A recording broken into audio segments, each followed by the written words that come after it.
Hello everyone, welcome to Vishnu IAS Academy.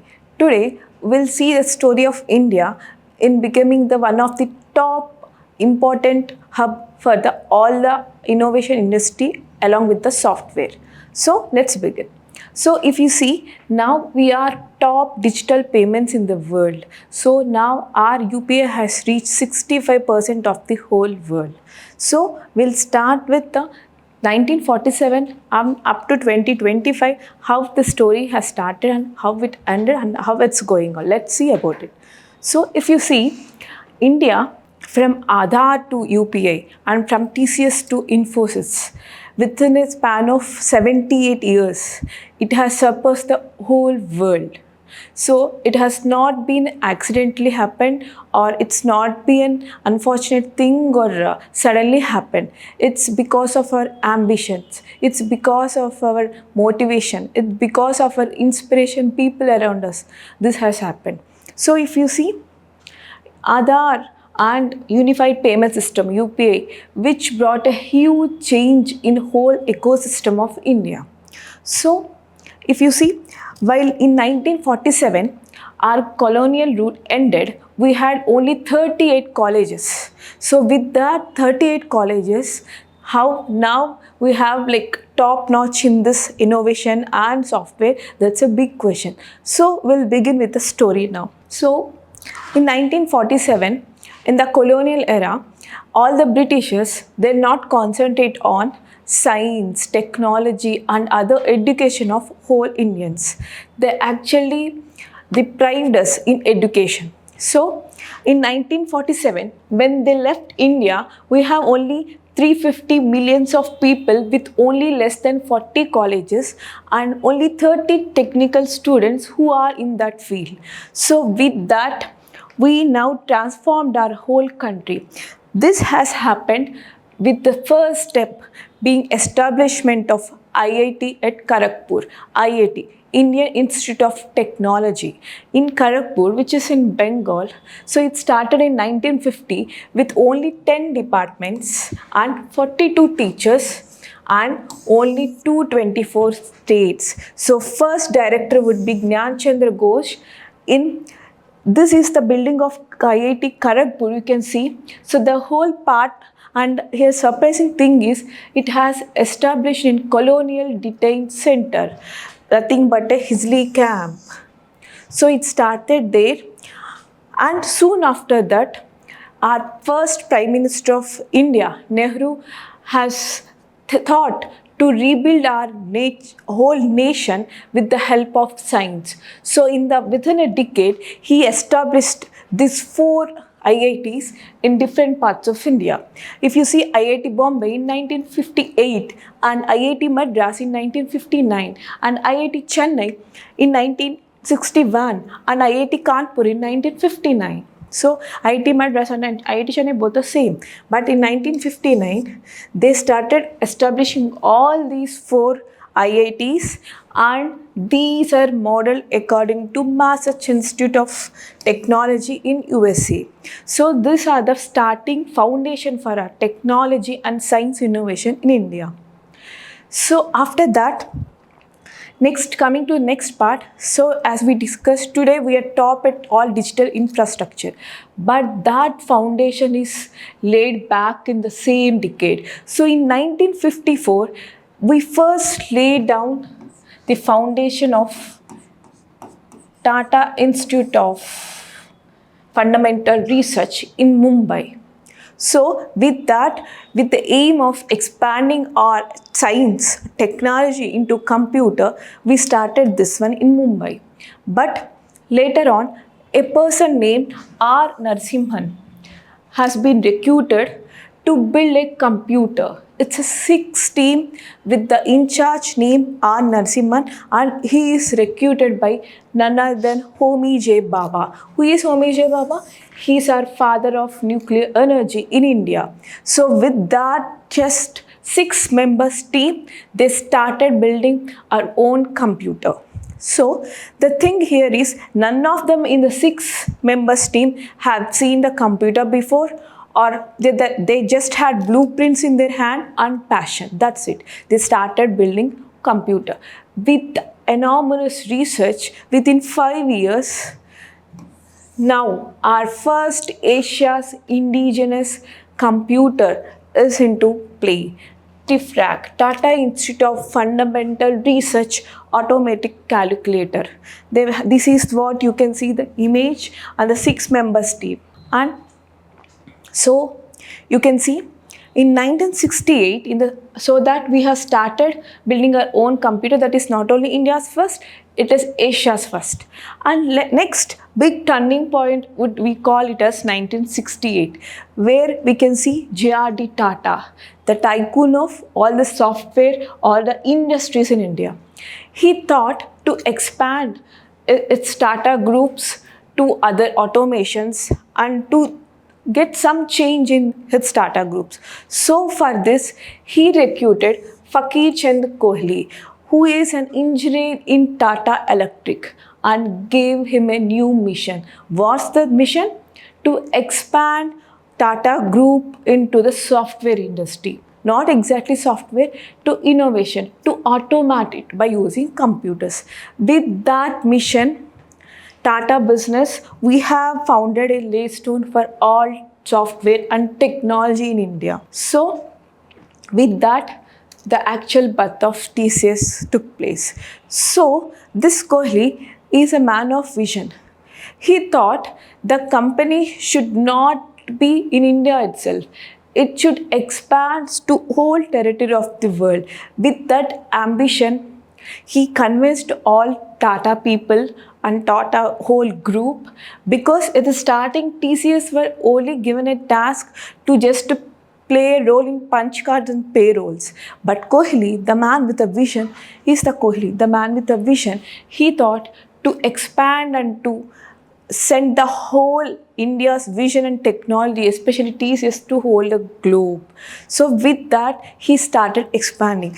And if you know, in Kohli 1975, he gave a beautiful statement saying that many years ago, there was an industrial revolution. We know that, right? We missed it. Of course, we are not there. We missed it. But behind our control, because it's a behind our control, we have missed it. But today, everything is under our control. It's happening just before us. It's a new revolution. So just don't miss this opportunity. This is what Kohli said. And if we miss the opportunity, those who follow us will not forgive us. See, in the 1975 itself, this man with a great vision evenly talk indirectly about sustainability. That's what this great man says. And with that, from the data processing, from payrolls, now TCS expanded and become a global giant. So in after this growth, TCS first offshore or first thing would be Tata Consult Service secured its first major software contract, Burgos Corporation, which is a US-based computer software solutions company. So it got first contract from this Burgos, and soon in the foreign equity market, it reached to the top notch. So later on, if that was happening, and because of the strict regulations, now it forced Indians to send all our people to other countries to write codes, etc.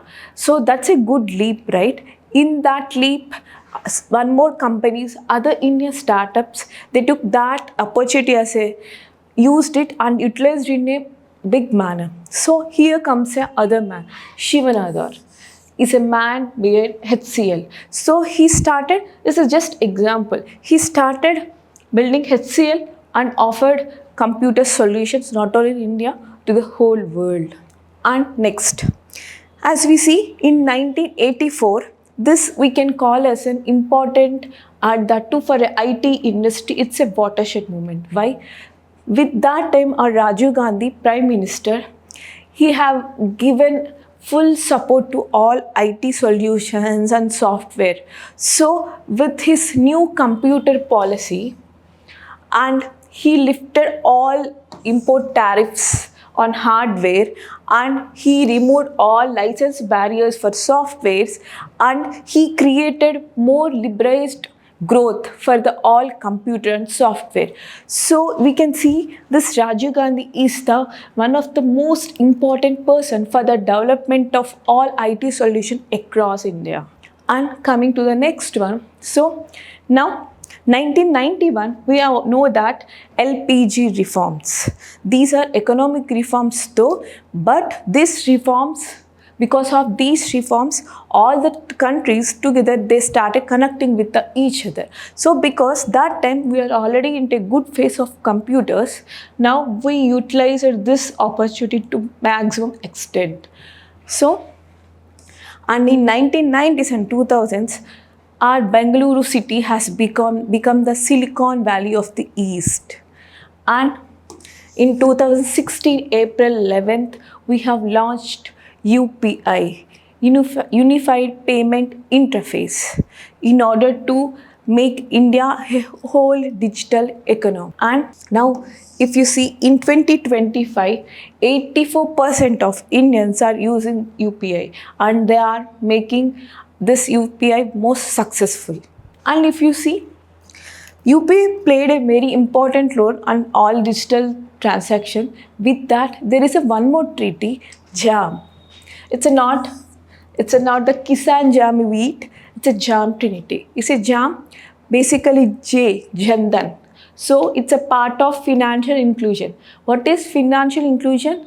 Reaching all the bank account facilities with a zero account balance to each and every person in India, irrespective of their income status.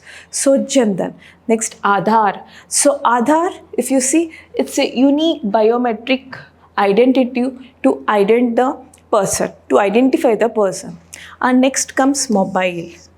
So with the help of mobile, it's easy to become to get access to all the digital transactions. So JAM is this treaty. So with this JAM Trinity, a powerful framework for banks or commercial institute, even for government, it has become very easy and in an authenticate manner.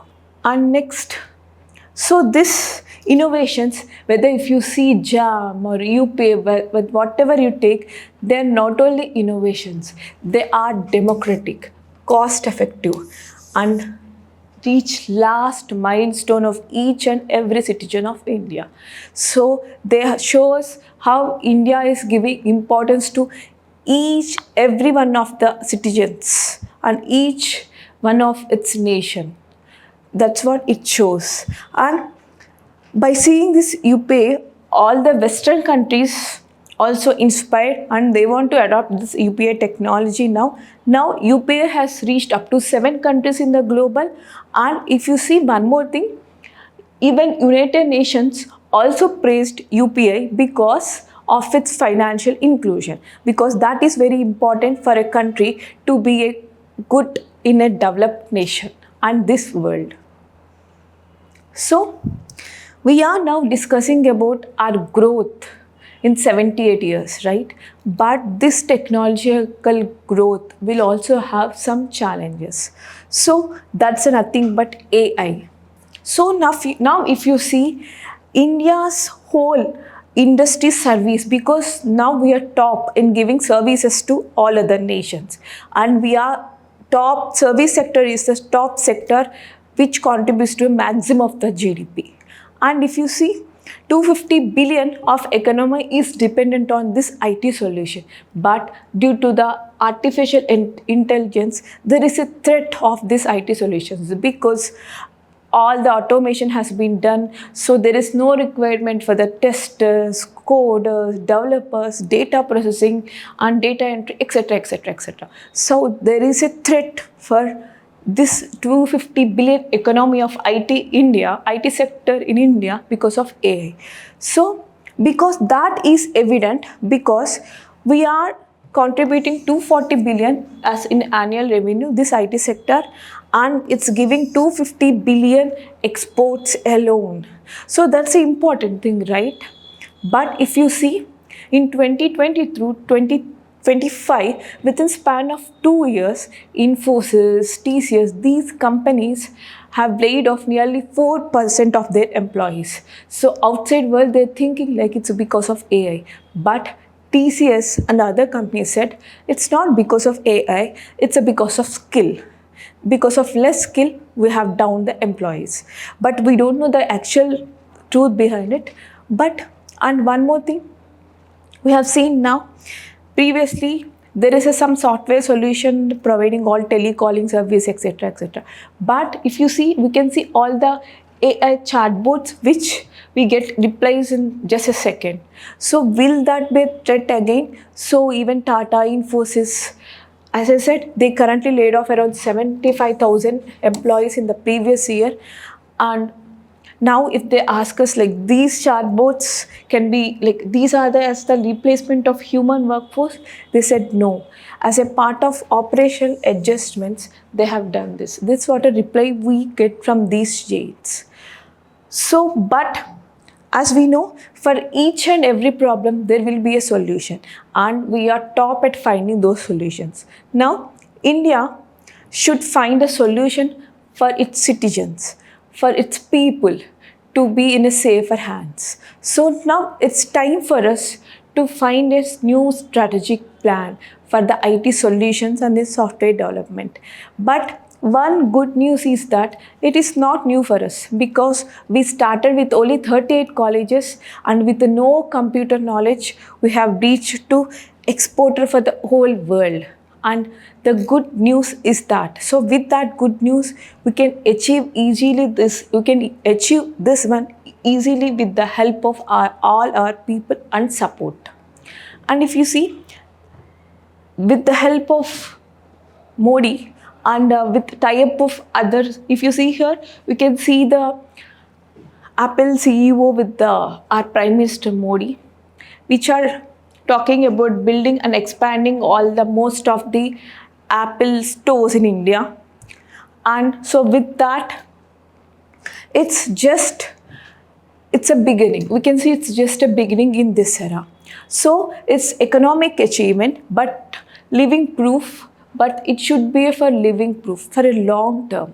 It's not for a long term because we have developed this IT solution for a long time in a sustainable manner and with the ambition. It's not just an accidental one. So let's join our hands together and let's be more skilled in all these solutions and make our India more proud and achieve Vikasit Bharat. Thank you.